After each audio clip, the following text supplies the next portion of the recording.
Assalamu alaikum dear student, I am Sayyida Arba Fatima. We are doing unit number 8, projection of a side of a triangle, grade 10th. Today we are going to prove first theorem of this chapter. Let's move towards the light board. Yes student, today we are going to prove the first theorem of this chapter.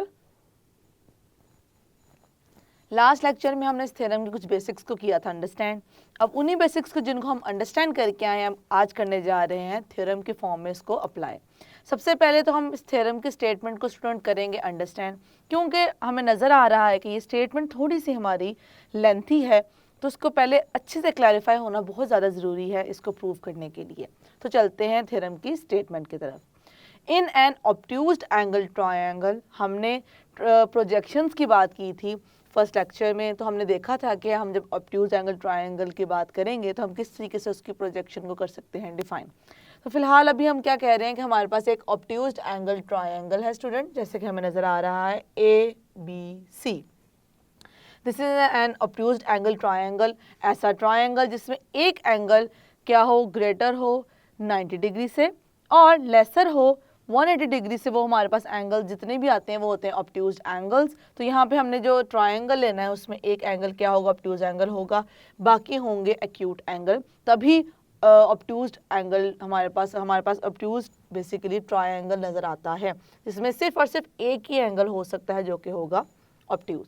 The square on the side opposite to the obtuse angle, ये बहुत important बात है. देखें obtuse angle अब student बन कहाँ रहा है, हमें नज़र आ रहा है ए वर्टेक्स के ऊपर. हम देख सकते हैं इस तरीके से, ये जो हमारे पास ए वर्टेक्स है उस पर सिंपल मैं ए वर्टेक्स कहूँ या मैं अगर बी के रिस्पेक्ट से लेकर चलूँ BAC एंगल जो बन रहा है वो क्या बन रहा है, ऑब्ट्यूज एंगल. तो हम बात करें ऑब्ट्यूज एंगल की ऑपोजिट साइड, तो ये हमारे पास ऑब्ट्यूज एंगल है, यहाँ पे इसकी ऑपोजिट साइड क्या बन रही है, BC बन रही है. The square on the opposite side to the obtuse angle, इस साइड का हम क्या ले रहे हैं, स्क्वायर ले रहे हैं. तो स्टूडेंट स्क्वायर की बात करें, इसका हम साइड्स को डिस्कस कर रहे हैं, तो हम क्या करते हैं साइड्स को कोई नेम असाइन कर देते हैं. ए के ऑपोजिट राइट कर देते हैं A, B के ऑपोजिट आ जाएगा B और C के ऑपोजिट आ जाएगा C. ऑब्वियसली A रिप्रेजेंट कर रहा है BC लाइन सेगमेंट की लेंथ को, B रिप्रेजेंट कर रहा है AC लाइन सेगमेंट की लेंथ को और C रिप्रेजेंट कर रहा है AB या BA हमारे पास लाइन सेगमेंट है उसकी लेंथ को. उसके बाद हम बाकी क्या करें वो साथ साथ उनको नेम को करती हूँ राइट. तो हमने क्या प्रूफ करना है कि हमारे ऑब्ट्यूज एंगल जो ऑपोजिट साइड है उसका स्क्वायर ले रहे हैं और वो किसके इक्वल होगा, is equal to the sum of the square on the sides containing the obtuse angle. अब पहले हमने बात की है कि हमने स्क्वायर लिया है, किसका लिया है, side opposite to the obtuse angle. जो हमारा ऑब्ट्यूज एंगल है उसके ऑपोजिट जो साइड है स्टूडेंट हमने उसका क्या ले लिया है, उसका ले लिया है स्क्वायर. और हम कह रहे हैं वो जो स्क्वायर है वो किसके इक्वल होगा, वो दूसरी बात समझना बहुत इंपॉर्टेंट है क्योंकि वो है थोड़ी सी technical. Is equal to the sum of the square. Sum of the square का क्या मतलब है कि हमने स्क्वायर लिया फिर उसको हम कर रहे हैं ऐड.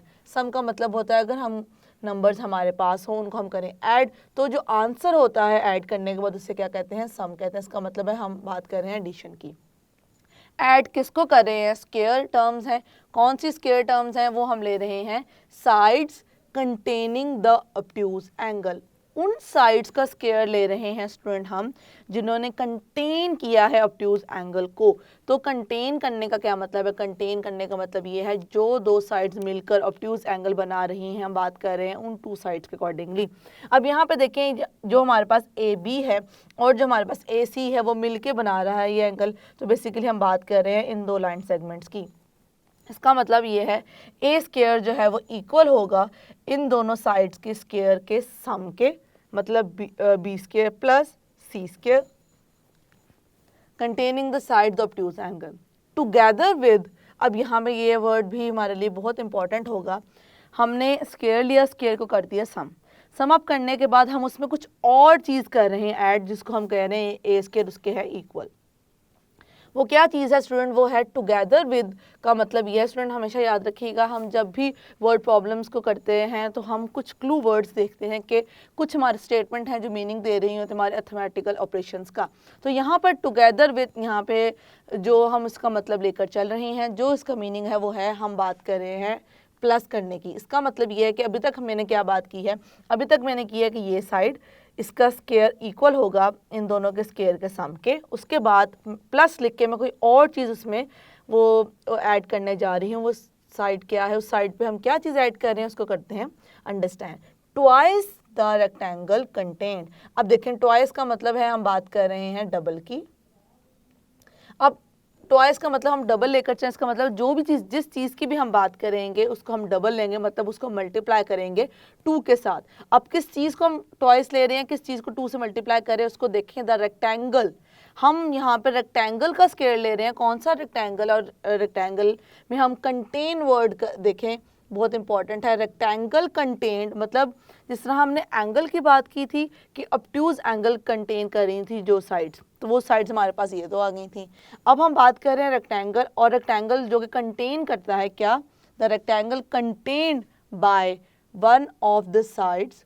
अब अच्छा देखें स्टूडेंट, अब जितनी हमारे पास साइड उनमें से हम कोई एक साइड ले रहे हैं, one of the sides and the projection on it, एक हम साइड ले लेंगे और एक साइड की ले लेंगे प्रोजेक्शन। अब देखें कौन सी साइड ली है, हम साइड ले रहे हैं ये वाली, और इसके साथ हम प्रोजेक्शन ले रहे हैं बी ए हम ले रहे हैं बेसिकली, या ए बी हम ले रहे हैं, और प्रोजेक्शन ले रहे हैं ए सी की। तो ये स्टूडेंट हमने पढ़ा था कि प्रोजेक्शन की हम जब भी बात करते हैं तो प्रोजेक्शन हमारे पास किस तरीके से आती है। प्रोजेक्शन होता है बेसिकली साया, तो ए सी का साया हमें यहाँ पर ए डी पे नज़र आ रहा है, जिसको मैं इस पार्ट को कहने लगी हूँ है एक्स, और इसको कहने लगी हूँ एज। तो इसको हम थोड़ा सा, जो हमारे पास रेक्टेंगल वाला कॉन्सेप्ट है और जो प्रोजेक्शन है वाला है, इसको थोड़ा समझते हैं, फिर अपने थ्योरम को प्रूव करने की तरफ मूव करते हैं। क्यों? क्योंकि ये चीज़ क्लियर होना बहुत ज़्यादा ज़रूरी है कि रेक्टेंगल की हमने बात की, और हमने बात की ऐसा रेक्टेंगल जो कि कंटेन करेंगी, कौन सी साइड्स कंटेन करती हैं इस रेक्टेंगल को। एक साइड ली है हमने ट्रायंगल की, और एक साइड हमने ली है प्रोजेक्शन ट्रायंगल की, ठीक है। तो अब इसको देखें, सबसे पहले हमने बात की है एक ऑब्ट्यूज एंगल ट्रायंगल की, तो हम देखते हैं कि हमारे पास ये आ गया ऑब्ट्यूज एंगल ट्रायंगल। जरा जल्दी से इसको करते हैं अंडरस्टैंड। ये तो हमारे पास बन गया, हमें पता है ये जो एंगल है ये हमारे पास सिर्फ एक ही एंगल हो सकता है जो कि है ऑब्ट्यूज। उसके बाद अब देखिए मैं रेक्टेंगल को बेसिकली समझाना चाह रही हूँ स्टूडेंट। ये हमारे पास ए आ गया, ये आ गया हमारे पास सी, ये हमारे पास आ गया बी। अब मैंने प्रोजेक्शन की बात की है ए सी की, तो हमेशा याद रखें स्टूडेंट, अब मैं प्रोजेक्शन को हम देखने लगे हैं। हम यहाँ पे ये है हमारे पास बी, ये हमारे पास है ए, ये हमारे पास है सी। अब देखें ये हमारे पास हम लेकर चल रहे हैं बेस लाइन, और हमें पता है बेस लाइन का मतलब ये है कि हम बात कर रहे हैं अर्थ की। लेट्स सपोज कि ये हमारे पास, लेट्स सपोज ए बी जो है अर्थ पे हमने एक लाइन सेगमेंट ले ली है, ये अर्थ को रिप्रेजेंट कर रहा है। ऑब्वियसली अर्थ हमारे पास वास्ट है, हम उसको राइट साइड से भी एक्सटेंड कर सकते हैं, हम उसको लेफ्ट साइड से भी कर सकते हैं एक्सटेंड। इस तरीके से मैंने शो कर दिया कि ये जो बेस है बेसिकली हम लेकर चल रहे हैं किसके ऊपर, अर्थ के ऊपर लेकर चल रहे हैं। ओके, अब ये मेरे पास अर्थ है, और यहाँ पे मैं कह देती हूँ लेट्स सपोज के सन है। ओके, अब हमें पता है प्रोजेक्शन का फुटिंग इमेज है, इसका मतलब है कि प्रोजेक्शन हमारी बनती है फ्लोर के ऊपर। हम ऑब्वियसली ज़मीन की बात कर रहे हैं तो ज़मीन पे बनेगी प्रोजेक्शन। यस फ्रेंड, अब हम देखेंगे कि बेसिकली जो ए सी है वो रिप्रेजेंट कर रहा है किसको। अब ए सी किसी भी चीज़ को रिप्रेजेंट कर सकता है, मतलब किसी बिल्डिंग की साइड को रिप्रेजेंट कर सकता है, किसी ट्री को रिप्रेजेंट कर सकता है, बट ऑब्वियसली ट्री तो हमें इतना स्लांट नहीं नज़र आता, तो हम ट्री को ऐसा नहीं लेंगे। ट्री को हम किसी और सेंस में लेते हैं, वो मैं आपको करती हूँ अप्लाई करके बताती हूँ। तो यहाँ पे कोई स्ट्रिंग हो सकता है, कोई रॉड हो सकता है जो कि ज़मीन के ऊपर है, ये ज़मीन के ऊपर रॉड है या स्ट्रिंग है, और इस तरीके से ये बेसिकली बेस है हमारे पास है अर्थ। अर्थ के ऊपर हमारे पास ये क्या आ गया, रॉड आ गया, या आ गया स्ट्रिंग। उसके बाद स्टूडेंट अब देखनी ये है कि हम बात कर रहे हैं इसकी प्रोजेक्शन की। तो प्रोजेक्शन के लिए जो सबसे पहले हमें चीज़ चाहिए होती है, एक परपेंडिकुलर लाइन चाहिए होती है। ये बहुत ही इंपॉर्टेंट पॉइंट है कि हम प्रोजेक्शन तब तक ड्रॉ नहीं कर सकते जब तक हमारे पास एक परपेंडिकुलर लाइन ना हो। अब देखिए स्टूडेंट, ऑब्वियसली सन से हमारे पास अगर सूरज की बात करेंगे तो सूरज की एट अ टाइम हमारी अनकाउंटेबल जो है रेज निकल रही होती हैं। तो अब देखिए स्टूडेंट, मैं एक उसकी रे की बात कर रही हूँ, उसकी एक किरण को लेकर चल रही हूँ, ऐसी किरण जो भी हमारे पास हम ऑब्जेक्ट लेकर चल रहे हैं इस तरीके से पास किया और उसके साथ बना रही है 90 डिग्री एंगल। ये एक किरण को मैंने डिस्कस किया स्टूडेंट। बाकी जो अब इस पे रेज हैं, जो किरणें हैं, इस पर पड़ेंगी, जैसे भी मतलब यहाँ से होते हुए इस पे पड़ेंगे क्योंकि हम इसकी प्रोजेक्शन को लेकर चल रहे हैं। अब जैसे ही इसके ऊपर पड़ेंगी बाकी किरणें, तो वो साया बनाएंगी किस पे, अर्थ के ऊपर। तो यहाँ बनाएंगी वो कुछ साया, तो ये शो कर देगा किसको, प्रोजेक्शन को कर देगा स्टूडेंट शो। तो इसलिए हमने कहा है कि हमने ट्रायंगल की एक साइड ले ली और एक साइड की ले ली प्रोजेक्शन। तो हमने किस साइड की स्टूडेंट प्रोजेक्शन ली है, हमने प्रोजेक्शन ली है ए सी की। और अब आपको पता चलेगा कि परपेंडिकुलर क्यों ड्रॉ किया है, क्योंकि हमारी प्रोजेक्शन हमने जब भी डिफाइन करनी हो उसके लिए एक परपेंडिकुलर लाइन होना बहुत ज़्यादा ज़रूरी है, या कोई परपेंडिकुलर चीज़ होना बहुत ज़्यादा ज़रूरी है जिसको हम कह सकें, कुछ जिसको हम इस तरीके से ले सकें। अब जैसे कि मैंने आपको कहा कि हमारे पास क्या है, वो किरण हमने ली है सूरज की, जो कि हमारे साथ अर्थ के साथ बना रही है 90 डिग्री एंगल। या आप इस चीज़ को यहाँ पर, जिससे मैंने कहा ट्री, तो क्योंकि हम एक स्ट्रेट चीज़ लेना चाहते हैं तो आप यहाँ पर दरख्त भी ले सकते हैं, या दरख्त को भी परपेंडिकुलर हम किसी चीज़ को अंडरस्टैंड करने के लिए ले सकते हैं। तो ये कई चीज़ें हैं जिनको हम अप्लाई करते हुए प्रोजेक्शन के कॉन्सेप्ट तक पहुंचते हैं। तो स्टूडेंट, हमने देखा कि हमारे स्टेटमेंट अब समझ में आ गई है कि हमने स्टेटमेंट में बात की है कि हमने जो ऑब्ट्यूज एंगल के ऑपोजिट साइड है उसका ले लिया है स्केयर, और वो स्केयर इक्वल है उन दो साइड्स को जो कि कंटेन करते हैं ऑब्ट्यूज एंगल ट्रायंगल को। वो हमारे पास आ गया ए बी स्केयर। ऑब्वियसली हम इक्वल टू की बात करें तो हम मैयर भी राइट करेंगे। तो मैं इस तरीके से लिख रही हूँ और ये आ जाएगा हमारे पास plus A C Maihar A C square. और उसके बाद हमने बात की थी डबल होगा, टुगेदर विद की वजह से आया प्लस का साइन, और डबल या ट्वाइस के लिए हमारे पास आ गया 2। उसमें हमने बात की थी हम ले रहे हैं डबल, ले रहे हैं ऐसे रेक्टेंगल का डबल ले रहे हैं जो कि कंटेन, हमारे पास कौन सी दो साइड उस रेक्टेंगल को कंटेन करती हैं, ट्रायंगल की एक साइड, जो कि हमने क्या ले ली, मैयर हमने ले ली ए बी, और स्टूडेंट हमने दूसरी क्या ले ली है, दूसरी हमने ले ली है मैयर ए डी। अब यहाँ पर एक चीज़ को मैं आपको बताती चलूँ। अब स्टूडेंट क्या मिस्टेक करते हैं, मिस्टेक वो ये कर देते हैं कि अब क्योंकि यहाँ पे स्केयर लिखा है तो हमें पता है हम जो चीज़ें भी लिखे उस पर स्केयर कर देते हैं अप्लाई। अब क्योंकि मैंने लिखा है मेयर बी सी, तो मेयर बी सी को मैं स्केयर अगर यहाँ पे लिख दूँ तो वो स्केयर अप्लाई कर देते हैं इस पर भी। लेकिन ये जो हमारे पास एम है, ये हमारा एम मीटर को शो नहीं कर रहा स्टूडेंट, ये एम शो कर रहा है मेयरमेंट को।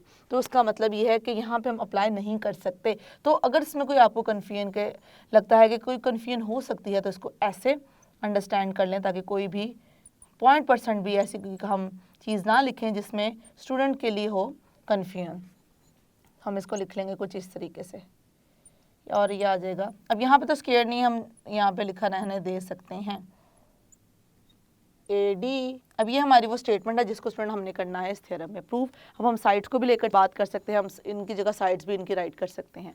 अब क्योंकि हम बात कर रहे हैं उसकी रेक्टेंगल की, तो रेक्टेंगल बन कैसे रहा है सिर्फ उसको देखते हैं, फिर हम आगे चलते हैं। मैं यहाँ पर इसको एक्सप्लेन कर देती हूँ। अब देखिए एक हमारे पास परपेंडिकुलर साइड आ गई है स्टूडेंट। अगर मैं इसके ऑपोजिट, हमें पता रेक्टेंगल के जो ऑपोजिट साइड होती है उसकी लेंथ भी वही आएगी, तो मैं यहाँ पे भी इस तरीके से कर दूंगी, और इसको अगर जितनी लेंथ अब ये है उतनी लेंथ ही ये होगी, तो हमें इस तरीके से ये रेक्टेंगल नज़र आ रहा है जो कि कंटेन कर रही हैं दो साइड्स रेक्टेंगल की, एक ये साइड और दूसरी साइड की प्रोजेक्शन। यही उन्होंने इस स्टेटमेंट में एक्सप्लेन किया कि ऐसा रेक्टेंगल जिसका हम डबल ले रहे हैं, जिसकी जो कंटेन करता है ट्रायंगल, किस तरीके से एक उसकी साइड और एक उसकी साइड की प्रोजेक्शन, तभी तो हमारी एक पूरी साइड बनती है रेक्टेंगल की। ओके, मैं उम्मीद करती हूँ कि हमें स्टेटमेंट तो क्लियर हो चुकी है जो कि हमने इस थ्योरम की अंडरस्टैंड कर ली है। जैसा कि मैंने आपको स्टार्टिंग में भी कहा था, ये थोड़ी सी लंबी है, इस वजह से इसको समझना बहुत ज़्यादा ज़रूरी था। अब चलते हैं हम गिवन की तरफ।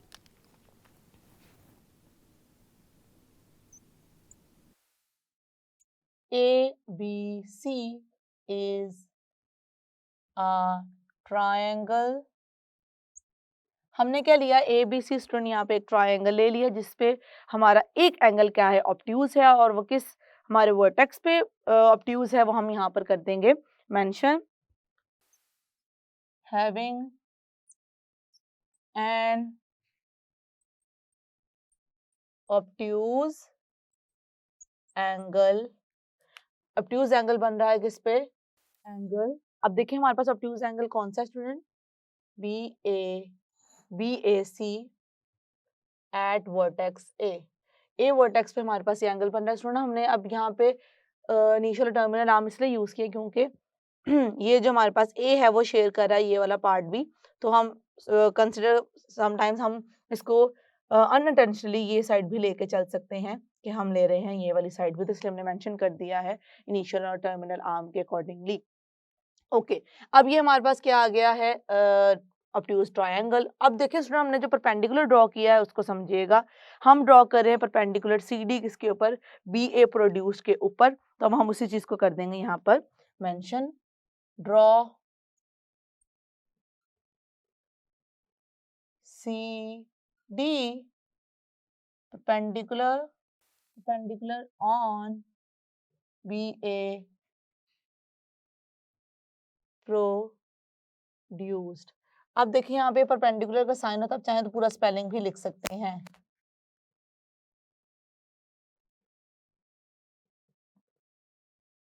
ओके, तो हमने क्या किया, सी डी ड्रॉ किया है बी ए प्रोड्यूस पे, क्या मतलब हमने जहाँ बी ए को प्रोड्यूस किया है उसके ऊपर हमने ड्रॉ कर दिया है एक perpendicular, so that AD is the projection of, अब देखें स्टूडेंट AD प्रोजेक्शन किसकी है, AC on BA produced। उसके बाद हमने जो यहाँ पे नेम इनको दिए हैं उन साइड के बारे में लिख देंगे, take measure BC equals to A, measure AC equals to B, measure AB equals to C, और उसके अलावा हमने और भी क्या ली हैं साइड्स उनके बारे में मेंशन करेंगे। AD जो हमारे पास प्रोजेक्शन वो X है, और CD जो बेसिकली हाइट को शो कर रही है वो हमारे पास क्या है, H है। तो यहाँ पे इसको मैं कर दूंगी right, measure AD equals to X and measure CD equals to H। अब स्टूडेंट यहाँ पे एक चीज को देखते चलें, जैसे कि मैंने आपको, हमने जो इंट्रोडक्टरी लेक्चर किया तो उसमें हमने चीज डिस्कस की थी, क्योंकि ये ऑब्ट्यूज एंगल ट्रायंगल है तो कभी भी मैं अगर इसकी हाइट ड्रॉ करना चाहूँ तो वो मैं हाइट इसके अंदर ड्रॉ कर ही नहीं सकती इस साइड के अकॉर्डिंगली। अगर मैंने या ओवरऑल मैं इसकी हाइट के बारे में बात करना चाहूँ ऑब्ट्यूज एंगल ट्रायंगल की, तो वो हाइट चाहते ना चाहते बाहर की तरफ ही बनेगा, क्योंकि वो इस तरीके से स्लांट है, तो उसकी भी उसकी जो हमारे पास ट्रायंगल है इसके अंदर इसकी हाइट को हम मेंशन नहीं कर सकते। सो मेंशन किस तरह करते हैं हम हाइट को, उसके वर्टेक्स से हम जो हमारे पास बेस होती है उसके ऊपर एक परपेंडिकुलर ड्रॉ करते हैं, तो वो ऑब्वियसली ऑब्ट्यूज एंगल ट्रायंगल जो हम लेकर चल रहे होंगे वो बाहर की तरफ ही होगा ड्रॉ। अब ये हमारे पास आ गया है गिवन, अब हम मेंशन कर देते हैं कि हमने यहाँ पर क्या प्रूव करना है। So what we have to prove here, to prove, okay, ये जो हमारी स्टेटमेंट है इसको हम यहाँ पे कर देते हैं mention, B C square equals to A B square plus A C square plus 2 into measure A B into measure A D. इसको मैं ऐसे भी लिख सकती हूँ, that is this is A square, A B is basically AB representing C square plus AC representing B square plus 2 into AB is C, and अब AD क्या आ जाएगा हमारे पास, AD आ जाएगा X, क्योंकि हम स्टूडेंट प्रोजेक्शन लेके चले, एक हमने साइड लेनी है और ट्रायंगल की, और दूसरे ट्रायंगल की साइड के ले लेनी है प्रोजेक्शन, तो ये मुझे करना है बेसिकली प्रूफ यहाँ पर। उसके बाद देखिए स्टूडेंट हमने ऐसे यहाँ पे कोई भी कंस्ट्रक्शन नहीं की है इस थ्योरम को प्रूव करने के लिए, इसकी स्टेटमेंट को, तो हम कंस्ट्रक्शन को मेंशन नहीं करेंगे। Now we are going to start the proof, statements and their reasons. अब स्टूडेंट हम देखें हम इसको किस तरीके से लेकर चलने लगे हैं, इसको समझिएगा। अब यहाँ पे देखिए हमारे पास दो राइट ट्रायंगल्स हमें नजर आ रहे हैं। एक राइट ट्रायंगल तो हमारे पास सी डी ए है, जिस तरह के हम यहाँ पर देख सकते हैं। दूसरा, अब मैं अगर सी डी बी देखूं, ये पूरा भी तो एक राइट ट्रायंगल ही है। इसका मतलब है कि एक हमारे पास इतना सा राइट ट्रायंगल आ रहा है और एक राइट ट्रायंगल आ रहा है हमारे पास इस तरीके से। ये दोनों ही राइट ट्रायंगल्स हैं, जिसको मैं वन बाय वन लूंगी और इसको हम अपनी डिस्कशंस को यहाँ पर देखेंगे या अपने कॉन्सेप्ट को अप्लाई करते हुए इसको करेंगे हम proof. C D A, C D A है और एक है सी डी बी। ये दोनों राइट ट्रायंगल्स के हम करने लगे हैं अब फर्दर बात। वन बाय वन मैं दोनों राइट ट्रायंगल्स को लूंगी और दोनों राइट ट्रायंगल्स में अप्लाई करूंगी पाइथागोरस थ्योरम को। इस राइट ट्रायंगल में हमारे पास ये हाइपोटेन्यूज है, क्योंकि परपेंडिकुलर एंगल यहाँ बन रहा है और यहाँ पे ये है हमारे पास, तो यहाँ पे बी से रिप्रेजेंट करेगा हाइपोटेन्यूज को। This is the base and this is the perpendicular, this is the base and this is the perpendicular in this right triangle and in this right triangle. दोनों में हमने अप्लाई करना है Pythagoras theorem को। Pythagoras theorem हम apply ही right triangles पे कर सकते हैं, तो वो हमने दोनों यहाँ पर देख लेंगे कौन कौन से बन रहे हैं। तो पहले जिस राइट ट्रायंगल को मैं यूज करने जा रही हूँ, उस पर अप्लाई करने जा रही हूँ पाइथागोरस थ्योरम, वो है हमारे पास C D A. In right triangle, ये जो हम लिखते हैं ना एंगल आर डी, हम शो कर रहे हैं right triangle. In right triangle, अब हम उसको मेंशन कर देंगे वो कौन सा है, सी डी ए। अब सी डी ए जो हमारे पास राइट ट्रायंगल है, उस पे मैं क्या करने लगी हूँ, हमें पता है पाइथागोरस थ्योरम के लिए हमें हाइपोटेन्यूज चाहिए, बेस चाहिए, परपेंडिकुलर चाहिए, जो कि हमें हमारे पास यहाँ पर अवेलेबल है कि कौन कौन सी साइड हैं जो कि रिप्रेजेंट कर रही हैं हाइपोटेन्यूज को, बेस को और परपेंडिकुलर को। अब हम यहाँ बता देंगे कि एंगल बन रहा है हमारा सी डी ए पे 90 डिग्री।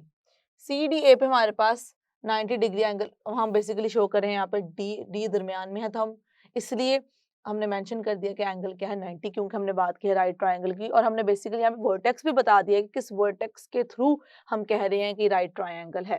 तो अब यहाँ पे मेंशन करने के बाद हम इजीली देख सकते हैं कि हमारे पास हाइपोटेन्यूज कौन सा, क्योंकि अब देखें दो रीजन थे हमारे ये वर्टेक्स को लिखने के। एक तो हमें पता चल जाए कि किस वर्टेक्स में 90 डिग्री एंगल है, दूसरा रीजन ये कि हमें पता है कि हमारे 90 डिग्री जो एंगल है बेसिकली उसके ऑपोजिट साइड रिप्रेजेंट करती है हाइपोटेन्यूज को। तो हम यहाँ पे अप्लाई करने लगे हैं पाइथागोरस थ्योरम को।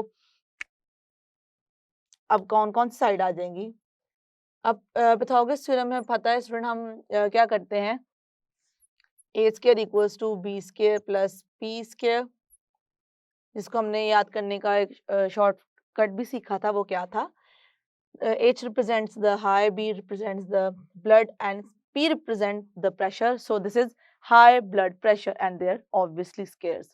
So this is hypotenuse equals to base plus perpendicular. What is base here? AD square plus CD square.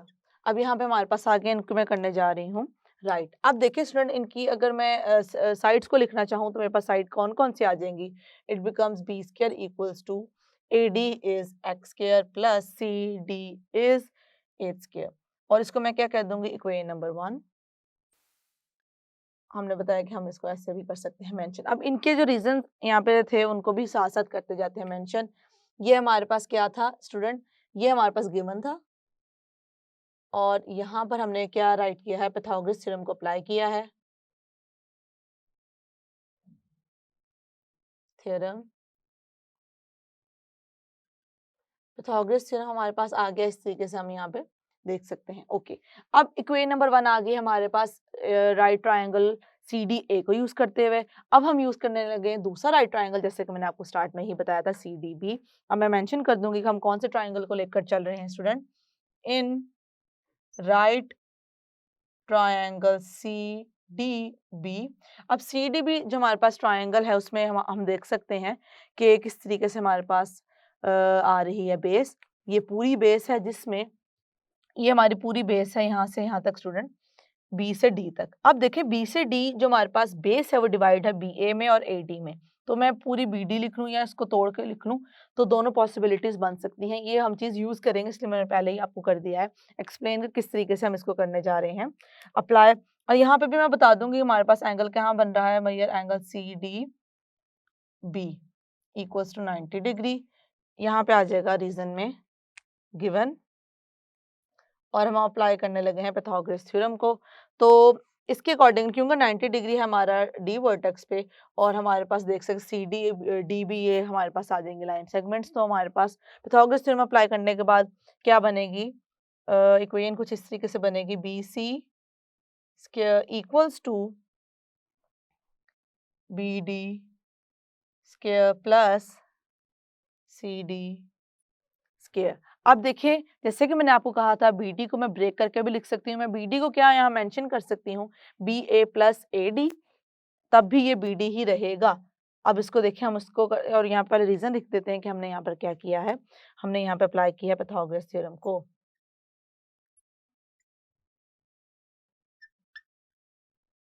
Theorem okay. अब देखें मैं यहाँ पर किस तरीके से लिखने जा रही हूँ। सबसे पहले देखेंगे ना कि रिप्रेजेंट किसको कर रहा है BD। BD हमने देखा कि हमारी दो साइड्स हैं, उन साइड्स को मैं यहाँ पर कर दूंगी राइट। इसको मैं लिख सकती हूँ कुछ इस तरीके से, A square equals to B D is, अब देखें BD में हमारे पास कौन कौन सी आ जाएंगी, C plus X whole square plus, अब CD क्या आ जाएगी स्टूडेंट, CD आ जाएगी हमारे पास ए स्क्वायर। अब देखें हम यहाँ पर कौन सी आइडेंटिटी यूज करने जा रहे हैं, हम आइडेंटिटी जो यूज करने जा रहे हैं वो है A plus B whole square, A square plus B square plus 2AB। तो हमारे पास A यहाँ पर C है और B यहाँ पर क्या है X है। C को मैं करूंगी यहाँ पर ओपन, देखो कुछ इस तरीके से आ जाएगा, C square plus X square plus 2 into C X plus 8 square. अब मैंने यहाँ पे पहले रीजन मेंशन कर दूं स्टूडेंट इसका कि हमने ये किस तरीके से मेंशन किया है। तो हमें पता है कि हमारे पास जो BD है वो इक्वल टू क्या है, BD is equal to BA plus AD। तो ये इसकी रीजन आ गई, और यहाँ पे हमने क्या अप्लाई कर दी, हमने अप्लाई कर दी है आइडेंटिटी। और अपनी आसानी के स्टूडेंट मैं इसको एक और तरीके से लिख लेती हूँ, एक्स स्क्वायर प्लस ए के साथ है, तो आपको ताकि अच्छे से समझ में आ जाए तो मैं इसको करने जा रही हूँ मेंशन कुछ इस तरीके से, ए के इनको इकट्ठा लिख दिया और लिख दिया इसको ऐसे। मेरे पास इक्वेशन नंबर 1 थी, ये आ गई इक्वेशन नंबर 2। अब इस इक्वेशन नंबर 2 के बाद यहाँ पे हम मेंशन कर देते हैं कि हमारे पास दोनों जो इक्वेशन आ गए हैं स्टूडेंट, आप देखें क्योंकि हमारा बी स्क्वायर किसके इक्वल था, एक्स स्क्वायर प्लस ए स्क्वायर के, अगर मैं इस एक्स स्क्वायर प्लस ए स्क्वायर की जगह ये वैल्यू पुट कर दूं, मतलब इक्वेशन नंबर 1 को पुट कर दूं किसमें, इक्वेशन नंबर 2 में, तो इन दोनों की जगह क्या आ जाएगा, मेरे पास आ जाएगा बी स्क्वायर, जो कि मैं अब यहाँ पर करने जा रही हूँ mention. It becomes hence A square equals to C square plus B square plus 2cx। Okay, यहाँ पे रीजन क्या लिखेंगे, यूजिंग 1 and 2, यूजिंग 1 and 2, 1 और 2 को यूज करते हुए मैंने ये राइट कर दिया है।